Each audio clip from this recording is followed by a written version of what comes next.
MGR TV நேயர்களுக்கு வணக்கம். Marxist communist கட்சியினுடைய திரு கனகராஜ் அவர்கள் இணைந்திருக்கிறார். வாருங்கள், அவரோடு பேசலாம். சார் வணக்கம். வணக்கம்.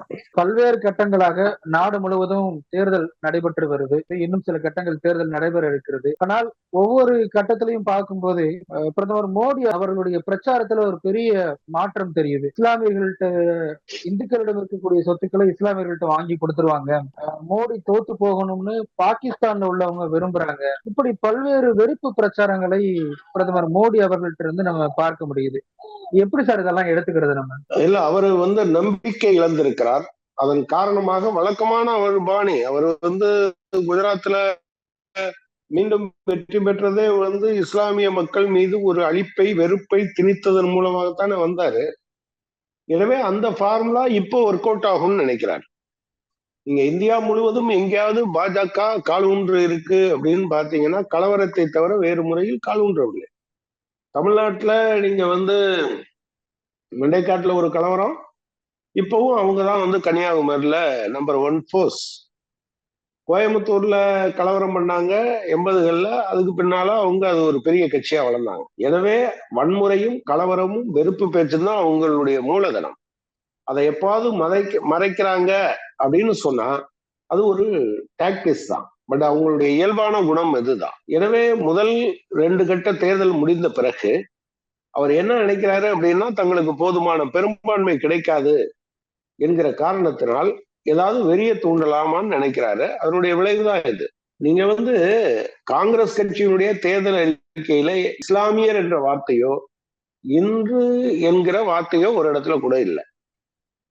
அவங்க சிறுபான்மையினர் பத்தி பேசும்போது கூட மொழிவழி சிறுபான்மையினர், மதவழி சிறுபான்மையினர் 2 பேரை பத்தியும் பேசுறாங்க.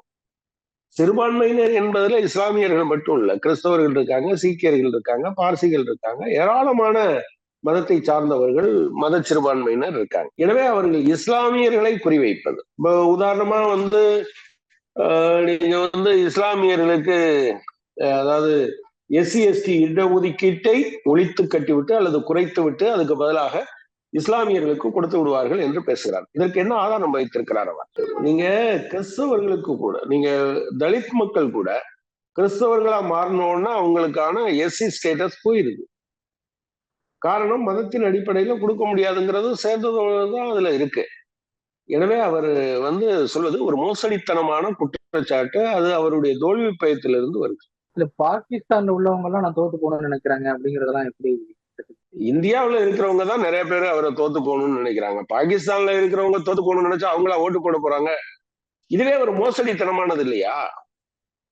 அதாவது நான் என்ன கேட்கிறேன், இந்த நாட்டுல இருக்கிறவங்க தானே இவரை தேர்ந்தெடுக்க போறாங்க. இவர் நினைச்சா ஒரு நாளைக்கு யார்ட்டையும் சொல்லாம திடீர்னு பிளேன்ல ஏறி பாகிஸ்தான் இஸ்லாமாபாத் போய் நவாஸ் ஷெரீப் அம்மாவுக்கு சேலை கொடுப்பாரு. அதை டிப்ளமசி அப்படின்னு சொல்லுவாரு.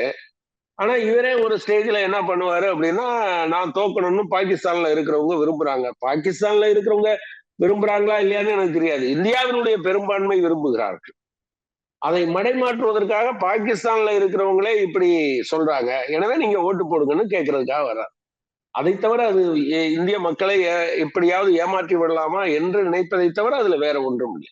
தமிழ்நாட்டுல குறிப்பா எங்களுடைய வாக்கு சதவீதம் அதிகரிச்சது அப்படிங்கிறது ஒரு பக்கம் இருந்தாலும், இன்னொரு பக்கம் நேற்றைக்கு நாளிதழ்கள்ல பாஜக ஒரு குறிப்பிட்ட வாக்கு சதவீதத்தை வாங்காட்டி அண்ணாமலை அவர்கள் இங்க தமிழ்நாட்டு தலைவரா தொடர்வது சந்தேகம் தான் அப்படிங்கிற செய்திகள்லாம் உலா வருது. இருந்தா இருந்துட்டு போகுது. அண்ணாமலை இருந்தா இல்ல இன்னொரு ஏதோ ஒரு மலை இருந்தா என்ன, தம்பி மலை அண்ணாமலை இருந்தா என்ன, தம்பி மலை இருந்தா என்ன, தங்கச்சி மலை இருந்தா என்ன, ஏதாவது ஒரு மலை இருந்துட்டு போகுது. ஏதோ அண்ணாமலை கையில மந்திரக்கோள் இருக்கிற மாதிரியும் அவரை மாத்திட்டா உலகமே தலைகீழா மாறி இருக்கிற மாதிரி எதுக்கு பேசிட்டு இருக்காங்க? பிரச்சனை என்னன்னா, அது அண்ணாமலை மேல குறை சொல்றதா இருக்குமே தவிர அடிப்படையில் வேலை கொடுக்க வேண்டியவர் யார்? ஒன்றிய அரசாங்கம் வேலை கொடுத்ததா, விலைவாசியை குறைத்ததா, பெட்ரோல் விலையை குறைத்ததா, எல்லையை பாதுகாப்பாக வைத்திருந்ததா, அண்டை நாடுகளுடன் உறவை சரியா வைத்திருந்ததா, ஜிஎஸ்டிக்கு அரிசிக்கு கூட 5% ஜிஎஸ்டி போட்டது யாரு? சாதாரண மக்களுடைய வாழ்க்கையை பறித்தது யாரு? இந்த கேள்விக்கு பதில் சொல்றதுக்கு பதிலாக அண்ணாமலை இந்தியா முழுவதும் அண்ணாமலை இருக்காராக்கும்? இல்ல, தமிழ்நாட்டுல மட்டும்தானே இருக்காரு. சோ தமிழ்நாட்டுல வெற்றி பெறவில்லை என்றால் அதற்கு பொறுப்பு யாரு? நரேந்திர மோடி தான் பொறுப்பு, அமித்ஷா தான் பொறுப்பு. எனவே அவங்க கட்சியில அவங்க அண்ணாமலையை வச்சுக்கிட்டும் இல்ல வேற ஏதாவது ஒரு மலையை வச்சுக்கிட்டும் நமக்கு எந்த ஆட்சேபனையும் இல்லை. அது ஒன்றும் பிரச்சனை இல்லை. அவங்க கொஞ்சம் வாக்கு சதவீதம் அதிகரிப்பார்கள் என்றுதான் நான் நினைக்கிறேன். அதுல ஒன்றும் சந்தேகம் இல்லை. ஆனா அவங்க வெற்றி பெறுவார்கள் என்பதற்கான எந்த விதமான கூறுகளும் களத்தில் தெரியவில்லை. தொடக்கத்துல 400 சீட்டு ஜெயிப்போம் அப்படின்னாங்க. பிறகு 300 எப்படியும் உறுதின்னு இருக்கிறாங்க. இப்ப மெஜாரிட்டி நாங்க நிச்சயமா ப்ரூவ் பண்ணுவோம் அப்படிங்கறதா சொல்லியிருக்கிறாங்க. இந்த இந்த முன்ன பின்ன உள்ள இந்த செய்திகள் எதனால மாற்றம் வந்துச்சு நினைக்கிறேன்? இல்ல அவங்க 400 ஜெயிப்போம்னு எதை வச்சு சொன்னாங்க? 300 ஜெயிப்போம்னு எதை வச்சு சொன்னாங்க? இப்ப என்ன பிரச்சனைனா அதல பாலத்தாளத்துக்கு போய் விடுவோம் என்கிற பயத்தை உருவாக்குவதன் மூலம் ஒரு பகுதி வாக்காளர்களை தங்களிடம் திருப்பிட முடியுமான்னு பாக்குறாங்க. அவங்க 400 சீட்டு சொன்னதுக்கும் எந்த விதமான அடிப்படையும் கிடையாது. 300 சீட்டு சொன்னதுக்கும் எந்த அடிப்படையும் கிடையாது. இப்ப மெஜாரிட்டின்னு சொல்றதுக்கும் அடிப்படை கிடையாது. அது ஒரு பிள்ளைங்க கதை சொல்றது மாதிரிதான். பிள்ளை கதை என்பதை தவிர அதுல வேற என்ன சொல்றதுக்கு இருக்கு? அதாவது அண்ணாமலை அவங்க மாத்தினாலும் சரி மாத்தலைனாலும் சரி தமிழ்நாட்டுல எதுவும் மாற போறதில்லை. நீங்க அதாவது அண்ணாமலையை மாத்திட்டா இளைஞர்களுக்கு வேலை வாய்ப்பு கொடுக்க வேண்டியது யாரு? விலைவாசியை குறைக்க வேண்டியது யாரு? பெட்ரோல் விலையை குறைக்க வேண்டியது யாரு? எல்லையை பாதுகாக்க வேண்டியது யாரு? இலங்கை கடற்படையினரால் இந்திய மீனவர்கள் கைது செய்யப்படாமல் தடுக்க வேண்டியது யாரு? அரிசிக்கு 5% ஜிஎஸ்டி வரி போட்டது யாரு? கோதுமைக்கு 5% ஜிஎஸ்டி வரி போட்டது யாரு? பெருமுதலாளிகளுடைய கார்பரேட் வரியெல்லாம் குறைச்சிட்டு சாதாரண ஏழை எளிய மக்கள் தலையில வரியை சுமத்துறது யாரு? நீங்க என்ன தேர்தல் பத்திரத்தின் மூலம் பல ஆயிரக்கணக்கான கோடி ரூபாய்களை வாரி சுருட்டியது யாரு? இதெல்லாம் நரேந்திர மோடி தான். சோ தமிழ்நாட்டுல தோத்து போறது அது அந்த கட்சியினுடைய ஜெயிச்சா கூட அவங்க அண்ணாமலையை மாத்தணும்னு நினைச்சா மாத்தலாம், தோத்தாலும் மாத்தலாம். அது அவங்களுடைய பிரச்சனை. ஏதோ இவர் கையில மந்திரக்கோள் இருக்கிறது மாதிரியும் இவர் எல்லாத்தையும் மாத்தி வச்சது மாதிரியும் இனிமே மாத்தினா அது ஐயோ மந்திர கொலையே விடுறாங்கிற மாதிரிலாம் பேசக்கூடாது. அவங்க 400 என்று சொன்னதற்கும் எந்த அடிப்படையும் கிடையாது. அவங்க 300ன்னு சொன்னதுக்கும் அடிப்படை கிடையாது. இப்ப மெஜாரிட்டின்னு சொல்றதுக்கும் அடிப்படை கிடையாது. அவங்க நோக்கத்துக்கு சொல்லுவாங்க. ஒரு படத்துல இவர் சொல்லுவார் இல்லையா, வடிவேலு, யார்கிட்டடா கேட்கிறான், அண்ணன்ட்ட தானே கேட்கிறேன், தாராளமா கேள்றான்னு சொல்லுவார். அந்த மாதிரி அவங்களா சொல்றது தானே, எவ்வளவு வேணாலும் சொல்லிக்கிட்டு. இப்ப ஒருவேளை அதிமுகவோடு கூட்டணி அமைச்சிருந்தாங்கன்னா ஒரு டஃப் ஃபைட்டா தமிழ்நாட்டுல கொடுத்திருப்பாங்களோ சார்? இல்ல எனக்கு புரியல. ஆக்சுவலா அப்படி இருந்திருந்தா ஒரு டஃப் ஃபைட்டா இருந்திருக்குமா இல்லையான்னு. ஆனா அதிமுக என்கிற கட்சி இல்லாமல் போயிருக்கும். அதாவது நான் இதை ஏதோ சும்மா எல்லாம் சொல்லல. அஸ்ஸாம் கணபரிஷத் உங்களுக்கு நினைவு இருக்கும். அவங்கதான் அஸ்ஸாம்ல சீஃப் மினிஸ்டர் ஹேமந்த் இருந்தார். அவர் இப்ப அந்த கட்சி போட்டியிடுதான்னு உங்களுக்கு தெரியுமா? கூர்கா நேஷனல் ஃப்ரண்ட் அவங்க மூலமா கூட்டணியா இருந்து மேற்கு வங்காளத்துல ஆரம்ப காலத்துல இருந்து அவங்களுடைய நெருங்கிய கூட்டணி கட்சியாக இருந்தது சிவசேனா. அதெல்லாம் உடைச்சு சுக்குனுக்குறாக்கலையா? அவங்க ஆரம்பத்துல இருந்த போது அவங்க கிட்ட நெருக்கமா இருந்தவங்க அகாலிதள், சிரோன்மணி அகாலிதள். இப்ப அது எந்த இடத்துல இருக்கு?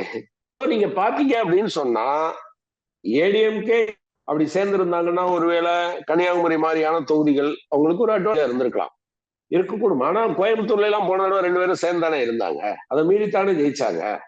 எனவே அது ஒன்றும் பெரிய பிரச்சனை என்று நாம் பார்க்கல. அதாவது 2 பேரும் சேர்ந்திருந்தா சில தொகுதிகளில் அவங்க அதிகமான வாக்குகளை பெற்றிருக்க கூடும் என்பது உண்மை. ஆனால் அதிமுக என்கிற கட்சியினுடைய எதிர்காலம் மிகப்பெரிய அளவுக்கு ஆபத்துக்குள்ளா இருக்கும் என்பதை நம்ம கவனத்துல வச்சுக்கணும். இந்த தேர்தல் முடிவுக்கு பிறகு அதிமுகங்கிற கட்சி இருக்காது, அழிஞ்சு போயிரும், காணாம போயிரும், இப்படி எல்லாம் சொல்லியிருந்தாரு. ஒருவேளை பாஜக மீண்டும் ஆட்சிக்கு வந்தாங்கன்னா அந்த வேலையை இறங்கி செஞ்சிருவாங்களோ? அவங்க ஏற்கனவே அதுதானே செஞ்சாங்க. அண்ணாமலை ஒன்றும் துர்வாச முனிவர் இல்லை. ஆக்சுவலா அவங்க எம்ஜிஆர் போன பிறகு அதிமுக இருந்தது. சரி, ஜெயலலிதா அவர்கள் இறந்த பிறகு அதிமுக இருந்துச்சு. ஓபிஎஸும் டிடிவி தினகரனும் போன பிறகு அதிமுக இருக்கு. எனவே அதிமுகவை இவர் அழிச்சிருவேங்கிறது மாதிரி சொல்றது ஒன்றும் உண்மை கிடையாது. அதிமுக இனி எப்போதாவது பாஜகவோடு கூட்டு சேர்ந்தால் அது நான் சொன்னோம்னு அகாலிதளம் மாதிரி அல்ல அஸ்ஸாம் கண பரிஷத் மாதிரி அது காணாம போறதுக்கு வாய்ப்பு இருக்கு. அதர்வைஸ் இப்பதான் அவங்க ஒரு முடிவு எடுத்தாங்க, பாஜகவோடு சேருவதில்லை என்று அதிமுக எடுத்த முடிவு நல்ல முடிவு. ஒருவேளை தேர்தலில் பெற்றிருக்கும், ஆனா அது எனவே அது அவங்க சொல்றது ரிவர்ஸ்ல சொல்றாங்க. உண்மை என்னன்னா அதிமுக பிஜேபியோட போனாம இருந்ததுதான் அவங்களுக்கான நல்ல உத்தி. இப்ப அடுத்தடுத்த கட்டங்கள்ல பிரதமர் மோடி அவர்களுடைய பிரச்சாரம் எப்படி இருக்கும்? எதிர்கட்சிகள் இந்தியா கூட்டணி அவர்களுடைய செயல்பாடுகள் எப்படி இருக்கும்னு நினைக்கிறீங்க? இல்ல மோடிக்கு அவருக்கு தோத்து போவோம் இருந்து பேசாதனால இருப்பார். அவர்கிட்ட இப்பவும் இன்டெலிஜென்ஸ் டிபார்ட்மெண்ட்லாம் அவர்கிட்ட தானே ரிப்போர்ட் பண்ணுவாங்க. அதுல அவருக்கு நிச்சயமா தோல்வி அடைந்திருக்கும் என்று அவருக்கு தெரிஞ்சிருக்கும். இந்தியா சர்ச் ஆகுது, போராடுது என்பதுதானே இப்ப இருக்க. அதனாலதான் அவர் பேசுறாரு. இவங்க எதிர்கட்சி கூட வரமாட்டாங்க, எதிர்கட்சியா கூட வரமாட்டாங்கன்னு பேசிட்டு இருந்தவங்க இப்ப என்ன பேசுறாங்க? அவங்க 5 பிரதமர் வந்துருவாங்க, ஆளுக்கு ஒரு வருஷம் இருப்பாங்க, இது ஜனநாயகத்துக்கு நல்லதான்னு பேசிட்டு இருக்காரு. அவருடைய பொருள் என்னன்னா அவருக்கு ஏற்கனவே தெரிஞ்சிருச்சு. அதனாலதான் அவர் அப்படி பேசுறாரு.